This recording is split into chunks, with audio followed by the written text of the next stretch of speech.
कल्याणच्या डोक्यावर हात ठेवून एक बाई नदीच्या पात्रातील दगडावरती बसलेली दिसली. सकाळपासून कल्याण गायब आहे म्हणून सर्व गल्लीतील मंडळी त्याला शोधण्यासाठी नदीवरती आलेली होती. कोण म्हणायचे नदीच्या पलीकडच्या म्हसोबाच्या रानामध्ये कल्याण बोर काढायला गेला असेल.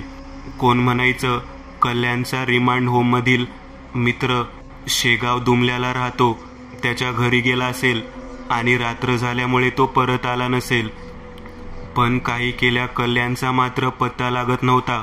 सर्व ठिकाणं धुंडाळून झालेली होती. पौर्णिमेच्या लख्ख प्रकाशामध्ये दगडी पुलावरून येताना बरोबर 16व्या कमानीच्या बाजूलाच डोक्यावरचे केस मोकळे सोडून एक बाई मान खाली घालून बसली होती आणि तिचा हात एका मुलाच्या डोक्यावर होता. कितीही मोठ्याने ओरडले, हाक जरी मारली तरी ते दोघेही हालत मात्र अजिबात नव्हते. आम्ही गल्लीतील 3 मुले पुलावरून मोठमोठ्याने कल्याण कल्याण म्हणून हाक मारत होतो. तो बाई शेजारी बसलेला मुलगा पण अगदी तशाच उंचीचा व तशाच शरीरयष्टीचा होता. तो कल्याण होता का? पण तो त्या बाईपासून काय हलत नव्हता. नेमका काय प्रकार आहे हे समजत नव्हतं. साधारण वेळ रात्रीची 11:15 झालेली होती. आम्ही कसेबसे धाडस करत नदीच्या पुलावरून खाली पात्रामध्ये उतरण्याचे धाडस दाखवत होतो. अंधारामध्ये पुलाच्या कमानीच्या आतील भाग काहीच दिसत नव्हता, परंतु पौर्णिमेच्या लख्ख प्रकाशात ती बाई आणि तो मुलगा मात्र अगदी व्यवस्थित दिसत होता. खळखळ पाण्याचा वाहणारा आवाज आणि कितीही मोठ्याने हाक मारली तरी काही प्रतिसाद न देणारे ते दोघेजण आम्ही तिघेही जण एक एक पाऊल पुढे टाकत नदीच्या पात्रातील दगडांना ओलांडत त्या दोघांजवळ जाण्याचा प्रयत्न करत होतो. थोडा बहुत अंतर चालून गेल्यानंतर समोर पाहतो तर काय, ते दोघेही गायब झाले होते. पात्रांमध्ये असलेल्या दगडांचा अडथळा दूर करण्यात आम्ही खाली पाहत होतो. त्याच गोष्टीमुळे दुर्लक्ष झाले, पण म्हणून किती वेळ त्यांच्याकडे लक्ष देणार. शेवटी पायांमधील नदीच्या पात्रातील दगडांकडे लक्ष देताना त्यांच्याकडे तसं 5 ते 7 मिनिटाचे दुर्लक्ष झालेलं होतं. परंतु एवढ्या अथांग पसरलेल्या पात्रांमध्ये ते दोघे गेले तरी कुठे? अचानक हा विचित्र प्रकार झाल्यामुळे आम्ही तिघेही तिथे स्तब्ध उभा राहिलो. शिरीष म्हणाला, चला जकात नाक्यावरती जाऊ, तेथे माझे काका कामाला आहेत. त्यांना हा घडलेला प्रकार सांगू आणि त्यांना परत घेऊन येऊ. निदान त्यांच्याकडे असलेल्या बॅटरीच्या प्रकाशातून आपल्याला इथे काहीतरी जरूर सापडेल. नरेशने शिरीषचे म्हणणे ऐकले. मी मात्र त्या दोघांना म्हणालो, समोर जे घडले ते काय समजायचे? हा भास होता का खरंच काही आपल्याला दिसलं होतं? नरेश म्हणाला, सचिन तू म्हणतो ते खरं आहे, पण एक लक्षात घे, आपण तिघेजण इथे थांबून आपल्याला काहीही सापडणार नाही. निदान या विचित्र जागेतून दूरवर गेलो तर आपल्याला तरी धोका होणार नाही. कल्याण काय इथे आहे? शेतात आहे का? अजून कुठे गेला? का कोणी पळवून नेला? का नदीत वाहून गेला? असे अनेक प्रश्न उभे राहिले आहेत. नरेशचे बोलणे मला पटले नाही. अरे तो लहान मुलगा, त्याच्याबद्दल असे अपशब्द काढू नकोस. देव करो आणि तो सुखरूप असो. तसे नाही सचिन, मी तुला वास्तवतेची जाणीव करून देत आहे. आपण इथून हल्लो तरच आपल्याला पुढे काय करायचे ते समजेल ना. शिरीष आणि नरेशचे म्हणणे ऐकून मी तिथून निघण्याची तयारी दर्शवली. आम्ही जेव्हा आलो तेव्हा बरोबर 16व्या कमानीच्या वरच्या बाजूला पुलावर ती बाई आणि तो मुलगा बसलेला दिसला. खाली नदीपात्रामध्ये ज्या पद्धतीने ते दोघे बसलेले होते अगदी तशाच पद्धतीने ते त्या ठिकाणी बसले होते. आता मात्र माझा ग्रह झाला होता की हे काहीतरी विचित्र आहे. मी शिरीष आणि नरेशला सांगितले की पुढच्या वळणावर असलेल्या जकात नाक्यावरती जाणे योग्य आहे. चला आपण लवकर निघूयात. आम्ही तिघेही दगडातून वाट काढत कसेबसे पुलाच्या रस्त्यावरती आलो. आम्ही पुन्हा मागे वळून पाहिले तेव्हा मात्र ते दोघेही परत पात्रांमधील असलेल्या पूर्वीच्याच दगडावरती बसलेले दिसले. आता मात्र आम्ही तिथून 5 मिनिट अंतरावर असलेल्या जकात नाक्यापाशी पोहोचलो. शिरीषचे काका त्या ठिकाणी रात्रपाळीला कामाला होते. तसा जास्त वर्दळीचा तो रस्ता नव्हता. एखादी दुसरी ट्रक किंवा गाडी येत असे. कंदिलाच्या प्रकाशामध्ये जकात गोळा करण्याची खोली मात्र लख्ख पद्धतीने दिसत होती. संपूर्ण घडलेला प्रकार शिरीषच्या काकांना आम्ही सांगितला. शिरीषचे काका गेले 20 वर्षांपासून त्या जकात नाक्यावरती कामाला होते. त्यांनी सर्वप्रथम आम्हाला खूप रागावले. ते म्हणाले, हा जो दगडी पूल आहे याबद्दल तुम्हाला माहिती आहे का? आजपर्यंत कित्येक जणांना याने गायब केलेले आहे आणि तुम्ही मात्र अशा रात्रीच्या विचित्र वेळी त्या कल्याणला शोधण्यासाठी इथे आलेला आहात. समोर अंबाबाईचे मंदिर आहे, तिच्याकडे लक्ष द्या आणि दर्शन करा आणि इथेच थांबा. जो तुम्हाला प्रकार दिसला ना तो बऱ्याच जणांना दिसतो. शेगाव दुमालयातील अनेक वृद्ध व्यक्ती सांगतात की या दगडी पुलाची 16वी कमान अतिशय भयानक अशी कमान आहे. आजपर्यंत कित्येक जणांना त्या कमानीत एक विचित्र स्त्री आणि एक मुलगा बसलेला दिसतो आणि जो व्यक्ती त्यांच्या जवळ जाईल तो कायमचा नाहीसा होतो. कुठे जातो, त्याचे काय होते, तो पुन्हा दिसतो का, तो जिवंत असतो का, या प्रश्नाचे अजून तरी कोणालाही उत्तर सापडलेले नाही. शिरीषचे काका सदाभाऊ वानकर यांची ही सांगितलेली कहाणी ऐकताच आमच्या पायाखालची जमीनच सरकली. आम्हाला अशी भीती वाटत होती की कदाचित कल्याण पण त्याच कमानीत गायब झाला असावा. आम्ही वानकर काका यांना विनंती केली, काका आमच्या समवेत चला, तुमच्या बॅटरीच्या प्रकाशात आपण तिथे कोण आहे ते पाहूयात. त्यांनी आम्हाला नकार कळवला. ते म्हणाले, तुमचे डोके भानावर आहे का? आजपर्यंत एवढ्या रात्रीच्या वेळी त्या नदीच्या पात्रामध्ये पौर्णिमेला किंवा अमावस्येला कोणत्याही व्यक्ती त्या कमानीजवळ कधीच गेलेला नाही आणि जो गेलेला आहे तो परत कधीही आलेला नाही. मी तुम्हाला एवढी माहिती देऊन सुद्धा तुम्ही मला चला म्हणत आहात. त्यावर नरेश म्हणाला, तसे नाही काका, जर तो कल्याण असला तर त्याची आई, त्याची आजी किती मोठ्याने रडत आहेत. संपूर्ण गल्लीमधील लोकांना त्याने जागे करून सोडले आहे. त्यांचा आवाज, त्यांचे ओरडणे आम्हाला बघवत नाही. तो लहान मुलगा, त्याचे आमच्यासोबत असलेले लहानपणापासूनचे संबंध, यामुळे आमचा जीव तुटतो. वानकर काका म्हणाले, तुमचे म्हणणे बरोबर आहे, परंतु येथे जोपर्यंत माझा सहकारी जेवण करून परत येत नाही तोपर्यंत मला तर येथून हालता येणार नाही. तेवढ्या शेगाव दुमाला या गावातील रहिवासी आप्पा गवळी, जे वानकर काकांचे सहकारी होते, ते त्या ठिकाणी आले. त्यांनी काकांना झोपायला सांगितले. आता इथून पुढची पाळी माझी. तेव्हा आप्पा गवळी यांनी आमची विचारपूस केली, तुम्ही एवढ्या रात्री या ठिकाणी काय करत आहात पोरांनो? तेव्हा आम्ही आप्पा गवळी यांना सर्व हकीकत सांगितली. तेव्हा वानकर काकांना याच ठिकाणी थांबायला सांगितले आणि आप्पा गवळी आमच्या समवेत त्या पुलाच्या दिशेने येण्यासाठी तयार झाले. आप्पा गवळी धष्टपुष्ट आणि उंचापुरा बांध्याचा माणूस होता. ते मला म्हणत होते, तुमचे म्हणणे सगळे खरे आहे, परंतु जे तुम्ही पाहिले तो तुमचा भास पण असू शकतो आणि ती बाई म्हणजे ती दिसणारी हाडळ पण असू शकते, जिने आजपर्यंत कित्येक मुलांना, नव्या नव्या माणसांना, पुरुष माणसांना त्या कमानी तोडले आहे. त्यावरती थोडे अंतर गेल्यानंतर आप्पा गवळी यांना बाजूच्या टपरीच्या कठड्यावर झोपलेली एक म्हातारी दिसली. तिने आप्पाला हाक मारली, आप्पा, एवढ्या रात्री कुठे निघाला रे? त्यावरती आप्पा म्हणाला, कुठे नाही, ते जरा आपल्या पल्ल्याडल्या गावातील गल्लीतले एक पोरग नदीच्या पुलाजवळ दिसेनासं झालंय, म्हणून त्याला शोधायला निघालो आहे. त्यावेळेला ती म्हातारी नेमकी कोण होती हे आम्हाला समजलं नाही. आप्पा गवळीने त्या म्हातारीचा निरोप घेतला आणि पुढे निघाला. तेव्हा म्हातारी म्हणाली, काही कर आप्पा, पण 16व्या कमानीजवळ मात्र जाऊ नको बर का.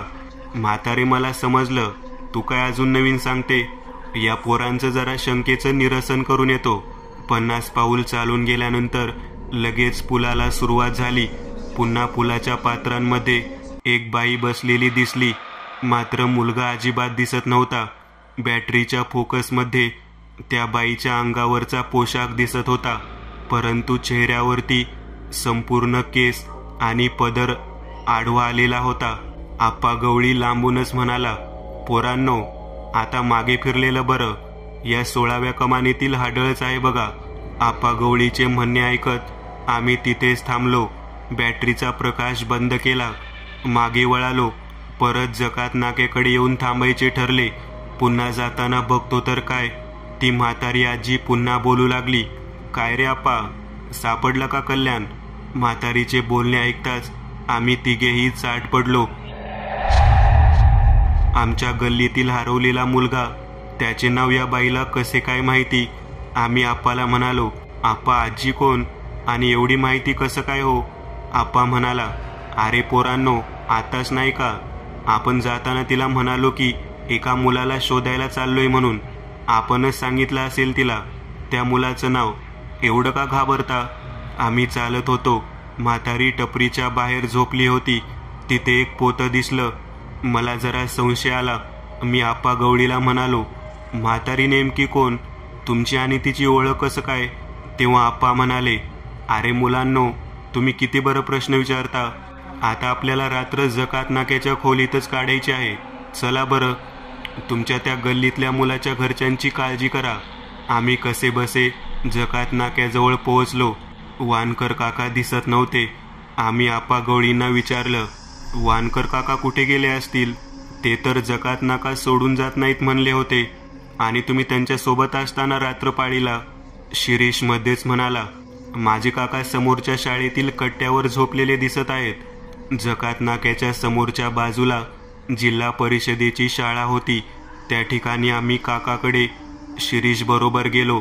आम्ही तिघेही त्या ठिकाणी पोहोचलो. काकांना उठवलं.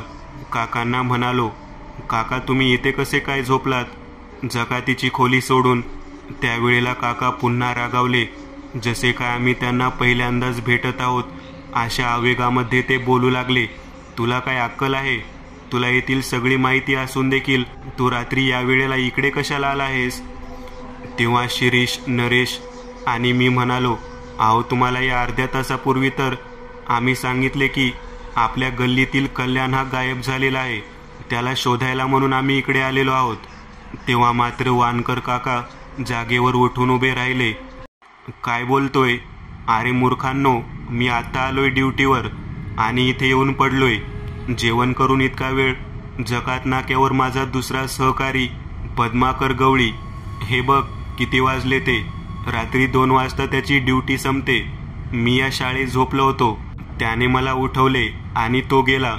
तुम्हाला तिघांना पाहून मी जागा झालो. आता मला माझ्या ड्युटीला जायचे आहे. आता मात्र कमालच झाली. शिरीष, नरेश आणि मी तिघेही मागे जकात नाक्याच्या रूमकडे हात करत म्हणालो, ते पहा ना, आपा गवळी म्हणून तुमचे सहकारी, त्यांनाच नाही का तुम्ही आमच्यासोबत पाठवलं?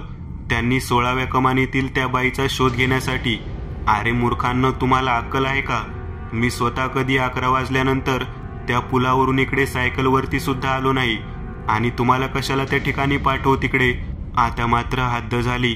नेमकं काय चाललं आहे हेच समजत नव्हतं.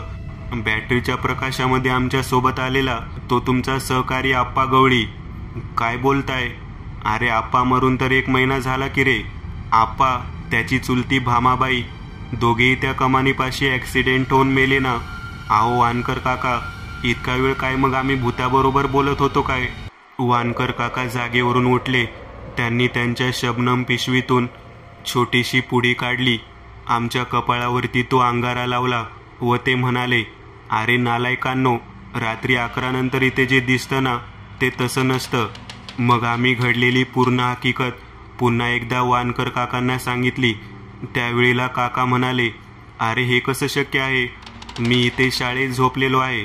माझा सहकारी तो 2 वाजता जातो, ड्युटी करून वस्तीवरती निघून जातो. हा जो सारा प्रकार झालेला होता तो न समजण्यापलीकडचा होता. वानकर काका सांगू लागले, पद्माकर गवळीचा भाऊ आप्पा गवळी 1 महिन्यापूर्वी त्याची चुलती भामाबाई यांचा 16व्या कमानीजवळच अपघात होऊन ते दोघेही तिथेच मेले. मी म्हणालो, मग काका, आम्हाला एक म्हातारी, तिच्याजवळ एक पोत होतं आणि आप्पा गवळी आमच्या समवेत आले होते नदीकडे पुलावरती. मग त्यांना तर तुम्ही आमच्यासोबत पाठवलेलं होतं. हे कसं काही शक्य आहे? आमचे बोलणे चालू होते आणि अचानकच कंदिलाची वात विझली. सर्वत्र अंधार झाला. आम्ही तिघेही एकमेकांच्या हाताला हात धरून वांकर काकांसमोर बसलो. आम्हाला हेच समजत नव्हतं की नेमकं काय झालं आहे. अर्धा तास झाला आम्ही काका म्हणून हाक मारत होतो, परंतु आम्हाला कोणताच प्रतिसाद येत नव्हता. आम्हाला समोर जकात नाकेची खोली पण दिसत नव्हती, पण माणूस आमच्या शेजारी बसला आहे असंही दिसत नव्हतं. पौर्णिमेच्या लख्ख प्रकाशामध्ये दिसणारं जे दृश्य होतं ते अचानकच अंधारामध्ये बदललेलं होतं. बराच वेळ गेल्यानंतर कोणीतरी आमच्या तोंडावरती पाणी शिंपडले. आमच्या गल्लीतील 4 मोठी माणसे, त्यांच्या समवेत कल्याणची आजी आणि कल्याण हे सर्वजण आम्हाला उठवत होते. माझ्यासोबतचे 2 जण आणि नरेश काही केल्या उठत नव्हते. त्यांचा जीव गेलेला होता.